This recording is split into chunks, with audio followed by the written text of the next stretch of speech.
You know how Google remembers everything? It has version history as well in Google Sites. So I'm in my site right now and I want to change to a previous version. So I'm going to click on the three dots and I'm going to go to version history. That's going to give me all of the different times that Google saved for me. And there's a whole bunch of them in here because I've done a whole bunch of work.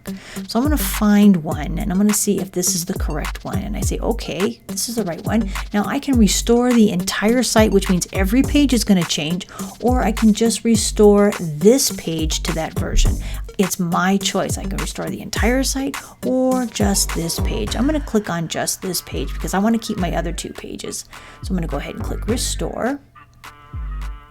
And now this front page has been restored, but I still have my page 1 and page 2 to work with. And that's how you use version history. Thanks for watching, and if you hit that subscribe button, you'll get more videos about Google.